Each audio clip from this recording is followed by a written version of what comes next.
Welcome to the On-Premise IT Podcast, the only show that dares to be both on topic or on premise, and sometimes on location or on premises. Each time we meet, we bring together a group of IT experts from the Gestalt IT community to discuss a single topic or premise.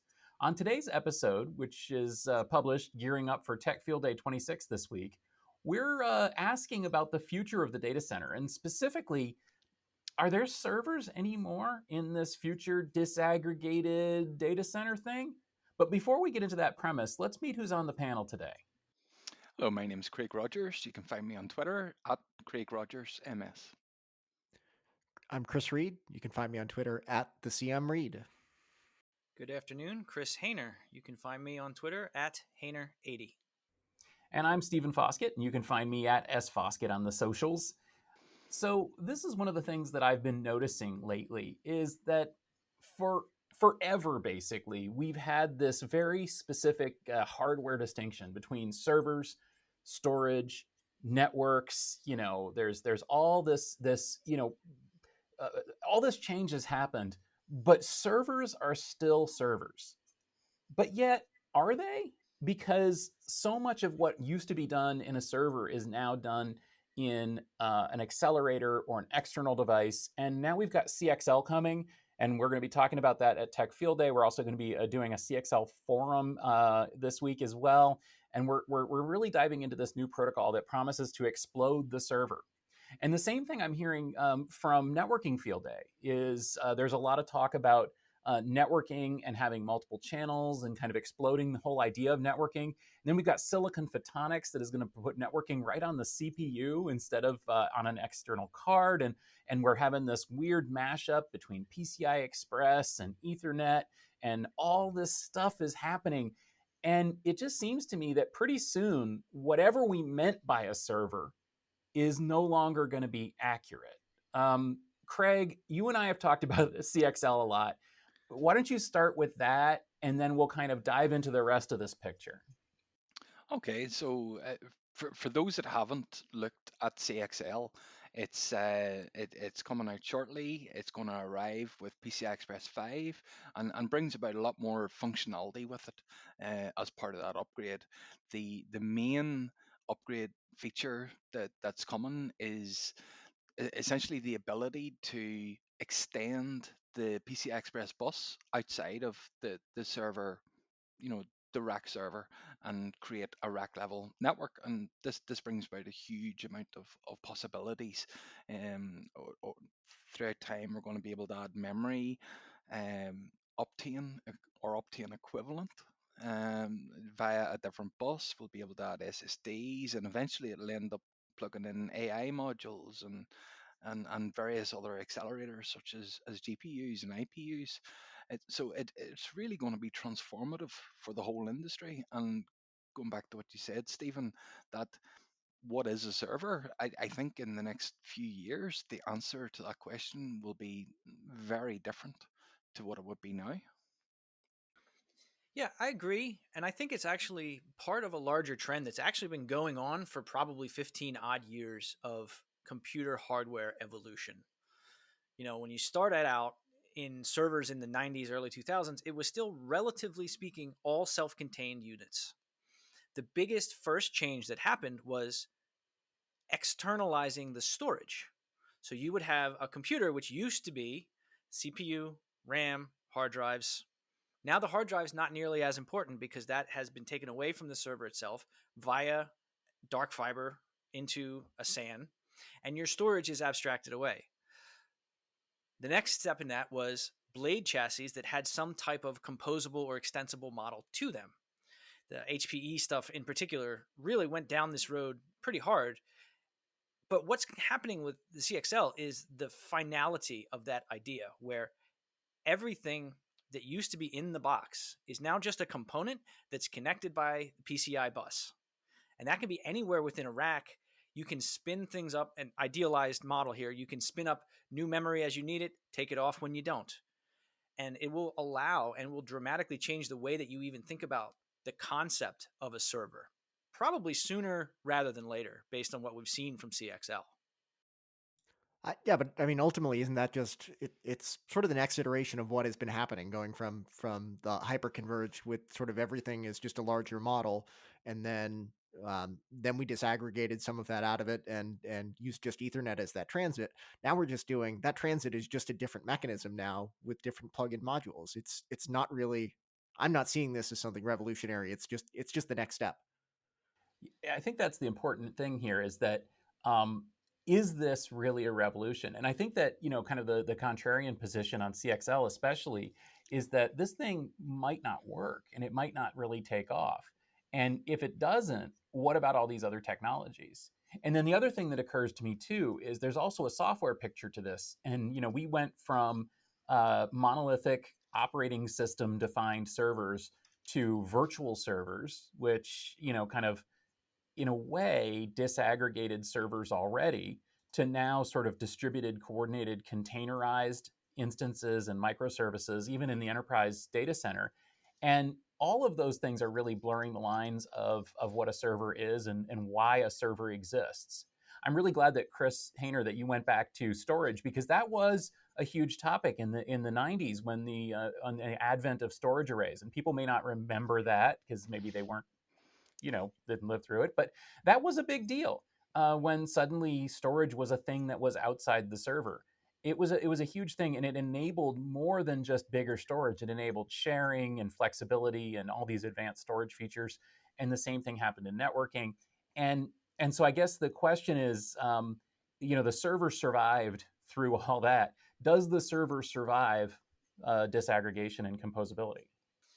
So that's a great question. And I think the answer is it depends.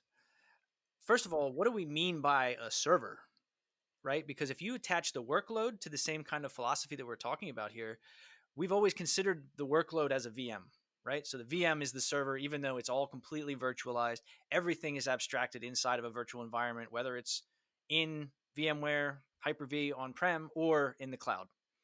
But now, with these models of things coming down, everything being disaggregated physically in a similar way on the data center, you'll start to think about just the workload as a concept, which is something that's already happening with, say, containers, for example. Another level of abstraction where you don't even care about CPU and RAM anymore. You just know I can handle X amount of nodes with what's in front of me, so let's get these workloads up and running.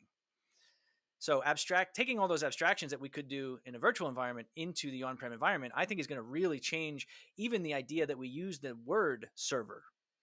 Because, like we were talking about before we hit record, CXL at its final version, let's say 6.0, all of these components are going to be completely separate from each other, just connected by a bus. So you will not say, I need a new server because I'm running out of space for my Kubernetes cluster. You're going to say, I need another 16 CPUs because everything else is running perfectly fine. And we have the functionality and the flexibility to buy things piecemeal like that. So the idea of a server, I feel, is going to go away, and terms are going to change to talk more about workloads.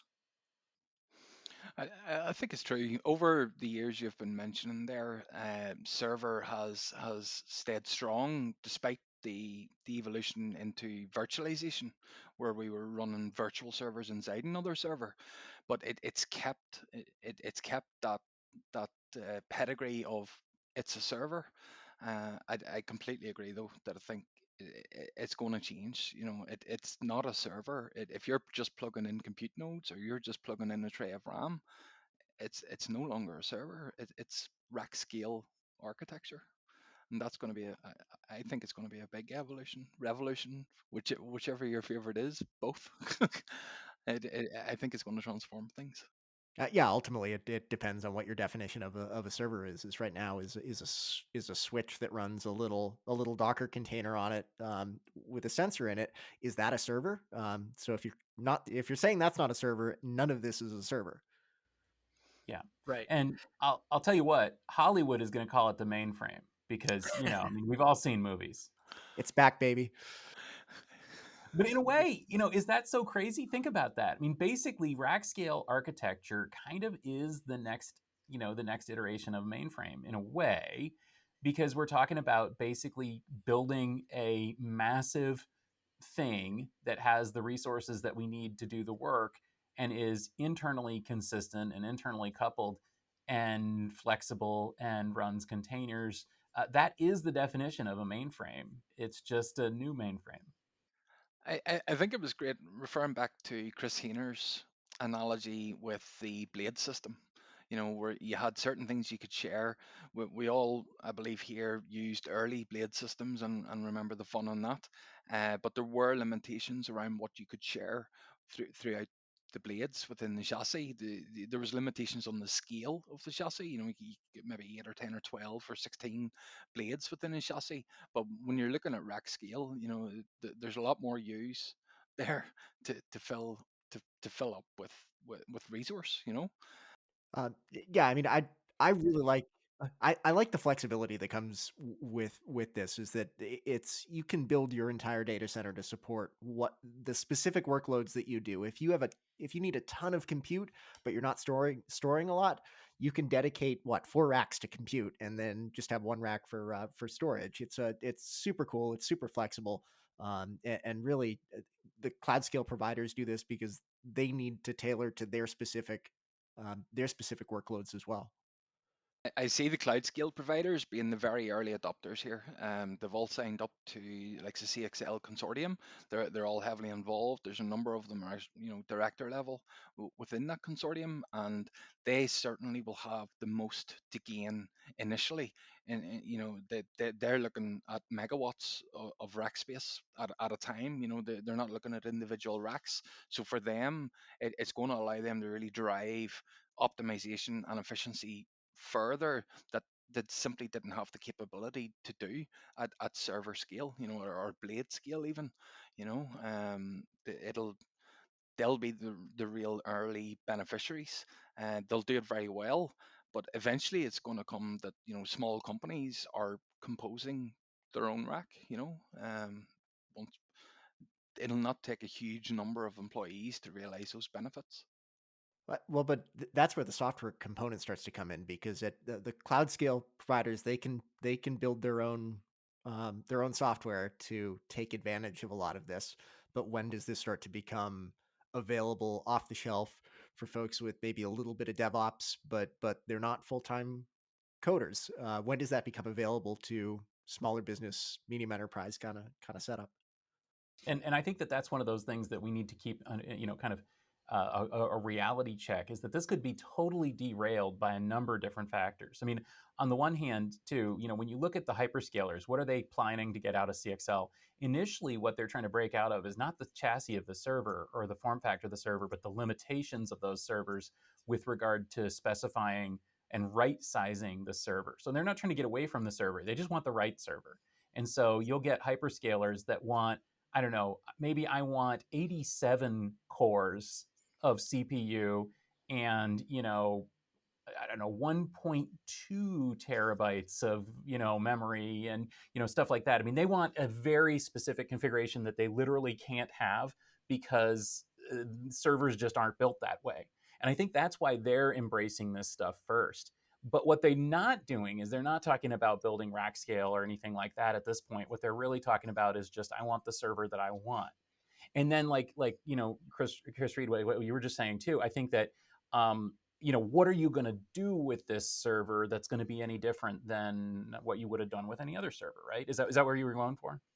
Yeah, I mean, ultimately, I think it comes down to the flexibility that you get and tailoring to your own specific workloads. But um, you really need the software behind it for you to be able to take advantage of that, to pull your workloads that are running on VMs or containers right now and pull that into this new disaggregated setup.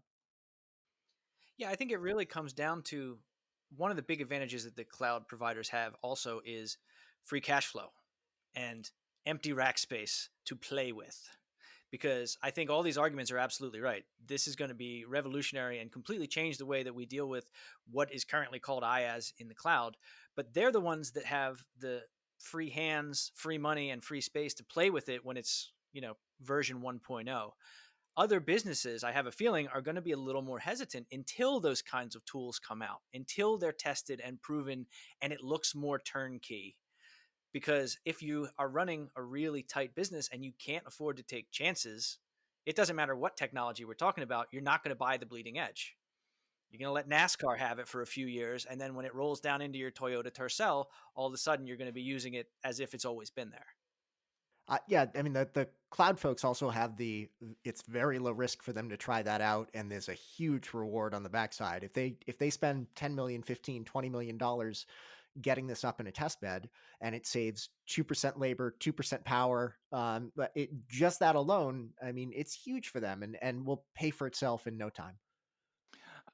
I've been taking a similar thought to use both there around the management layer of this and the ability for smaller companies to adopt it early.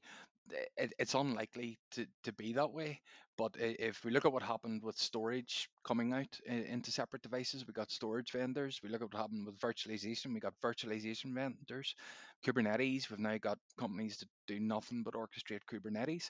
We're going to end up with purely focused CXL level companies here that might not even exist yet. They could be acquired into some of the larger hyperscalers. They could end up releasing a product that does exactly everything we need, at an SMB level to compose a rack. So it's exciting. We'll probably end up seeing a lot of them around the table at Tech Field Day.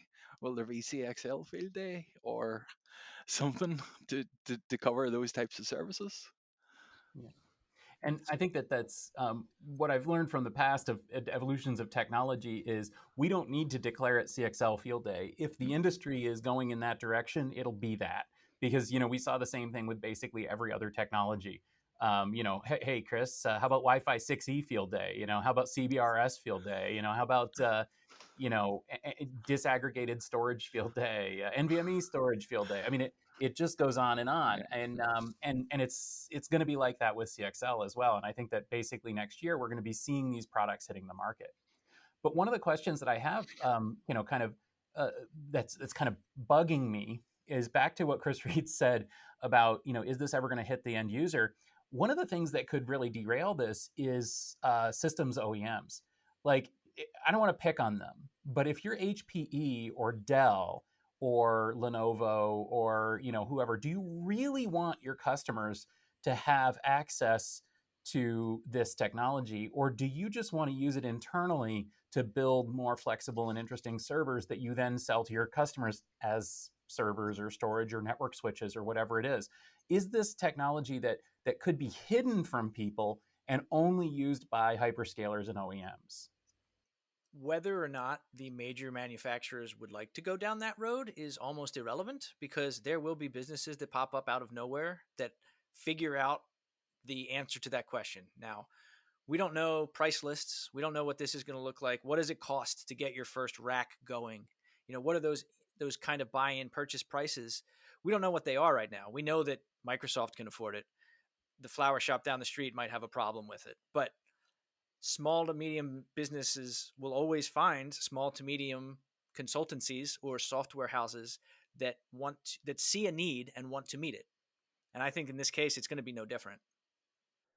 I I think the server OEMs have an opportunity here as well. Is that they've got expertise right now in compute and storage, and know the backplanes for it. So they could be a provider of the hardware for this. They could also see it as saying, hey, we can take this and internalize it a little bit and have a turnkey product that we just ship you a rack and it has all of this inside of it. And it's what you want. It's easier for you. It's not quite what the hyperscale guys are getting, but it's easy and it does exactly what you want.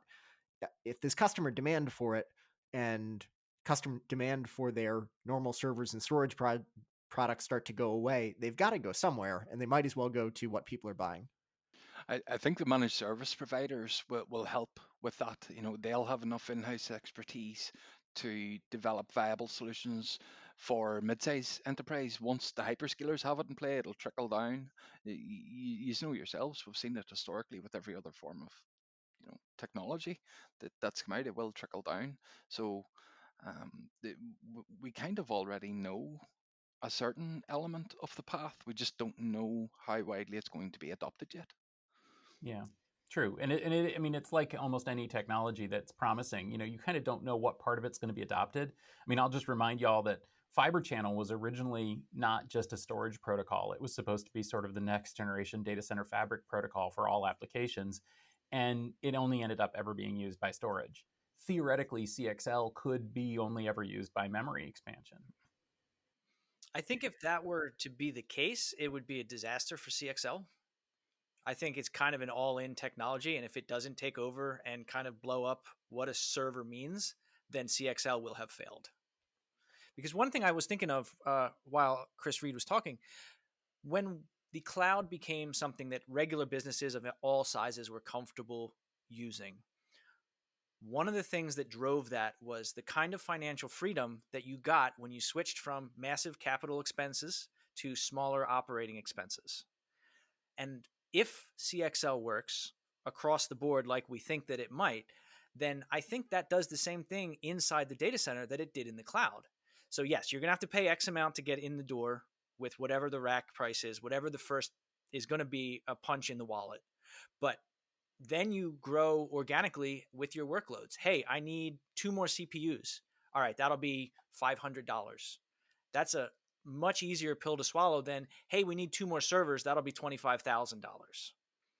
So just on the flexibility of the size of the purchases that you need to make to maintain performance in the data center, this has got another serious potential if we hit all of those different performance metrics. Now, if this all comes out and is 12 grand per component, then forget everything that I just said. But I don't think that's what's going to happen. Well, and you're just buying compute when you need compute. You're just buying storage when you need storage. You're just buying memory when you need memory. So as things scale up, that you don't have to get all of it in one box and throw it in. I imagine the major server vendors right now are very much welcoming CXL. Servers, as you have seen over time, have evolved. You know, it used to be it was a Xeon CPU and there was maybe 2 NICs and it took ECC RAM. Now we're looking at servers with, if NVMe planes, multiple 100 gig NICs. Server complexity over the last 20 years has just ballooned to a point where it must be a challenge to develop a new server, get it through QA, stand over it, and actually make it be able to work. CXL is going to simplify that vendor product design because you're designing a tray that takes CPUs, you're designing a tray that takes RAM, you're designing a tray. It's massively simple. It's hugely less complicated to make trays of things than servers. Well, if they're talking about jumping into the hardware game for this, I'm sure the manufacturer marketing teams are salivating because this is something new and exciting. And for quite a while, servers have not been all that exciting. Another thing I'd like to point out is that this actually has a big bearing on networking as well. So first of all, top of rack or center of rack now is a huge business. And that might go away or change if we've got PCI Express fabrics outside the server box that are rack scale. The other thing that so that's kind of the negative. The positive is, what if we take this same technology and apply it to a network switch or a router or a firewall? Have you ever dreamed of having a network switch that could have, all the bandwidth or all the ports or whatever ports you need? Have you ever dreamed about being able to have, scale up your firewall, in some way to some massive proportion so that, everything's running on the same thing? I don't know. I think that it could be very useful in areas outside servers. Yeah, I mean, I think it depends on ultimately on the use case. Is that you've got the ability to scale up, particularly when you're talking some of the virtual ones. So if you got a virtual firewall in there, that you can just throw additional services at it. Um, but ultimately, these components, these racks, will need to connect to other places, and that's where you'll still have the networking in the data center, but it's going to be that handoff to that external connection. But internally, I mean, if your backplane is running the entire rack, you're not going to need a top of rack switch. You're going to need 2 switches for availability and resiliency to feed all of these. And then if you're running that virtual, it can run on the same hardware and then just hand off. And likely with 1-2 blades per rack to do that handoff. Again, with the blade technology, when blade chassis first came out and you were able to integrate a massive amount of bandwidth into one or two connections, like an octopus connection for 40 gigs into the back of a chassis. Now you have unlimited software control over how much or how little bandwidth to give to each individual server. That was a game changer, because the first thing way back when, again, how fast was the network was how much bandwidth every server got. And then if you tried to restrict it, it was a challenge. Physically, you'd have to move cables around. All of that stuff just disappeared with networking integrated into a blade chassis. Now we're talking about doing the same thing, except instead of a blade chassis, it's integrated into a rack or a row. The impact of blade systems around being able to run high bandwidth demand applications and workloads within that chassis, and it didn't matter if it had a 1 gig uplink, as long as it could reach all of the resource it needed to perform effectively on the 10 gig backplane that the blade give you. And this was at a time when 10 gig switching was not cheap. I'm sure you remember yourselves when they come in. So we're going to have that similar huge massive performance boost coming off the CXL bus versus very expensive 100 gig, 400 gig uplink speeds on current networking equipment. So it will impact things there as well. But those networking vendors are going to want to jump in on the bandwagon here if they can develop a CXL switch. I imagine they will. So another thing, I guess maybe a final thing that occurs to me is, CXL isn't the only thing spelling the end of the server. I think y'all have heard of serverless, right?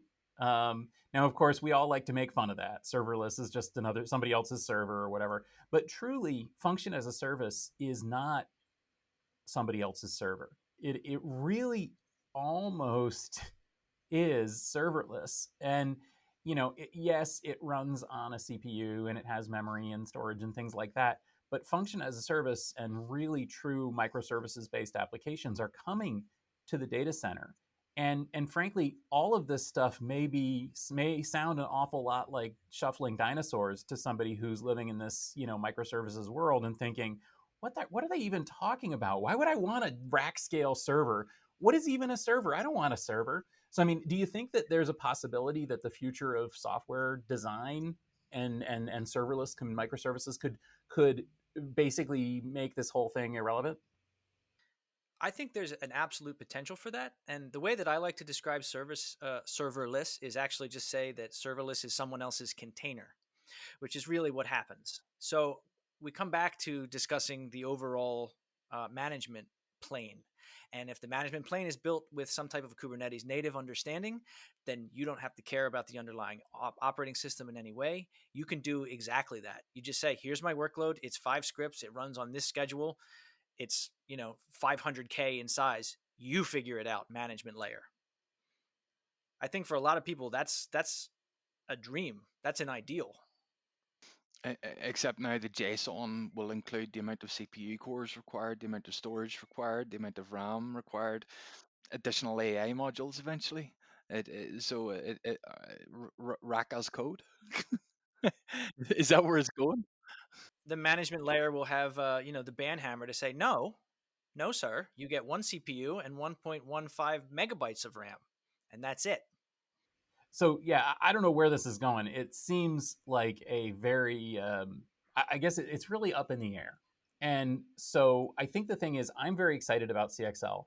And that's why I am announcing that we have just launched a podcast called Utilizing CXL. It's actually season 4 of our Utilizing Tech podcast, which was focused on AI and machine learning for the first 3 seasons. Now we're going to be focusing on CXL for at least 1 season here at Gestalt IT. And really, the question there, just like it was with AI and ML, is this real? Is this something that's going to impact people? How are people really using it? What do the products really do? Because it's easy to get excited about the hype. But I guess I'll just remind everyone that CXL version 3 is still an inside the box, inside the server technology. Yeah, it has switched fabrics inside the server. It doesn't really do what we want it to do yet. But of course, there's so much more development coming, and version 4 is just down the road, and PCIe 5 is coming, and PCIe 6 is coming, and all this stuff is coming. But when does it get real? And that's, I think, the question that I'm going to be asking myself at Tech Field Day this week, at the CXL Forum, and on the CXL podcast. So thank you guys for joining me for this conversation. I hope that the people listening got at least some idea of why we would suggest that it might be the end of the server. And if not, we'd love to hear from you. Before we go, though, where can listeners continue this conversation with you? Craig? You can find me at Craig Rodgers MS on Twitter. My blog is also craigrogers.co.uk, and I'm also active on LinkedIn as Craig Rodgers. You can find me on at Twitter at the CM Read or offchannelscan.com. And I am available on Twitter, Hayner80, and my blog is hayner.net, and I have something on LinkedIn, but I don't remember what it's called. And you do a podcast too, Mr. Hayner, I believe.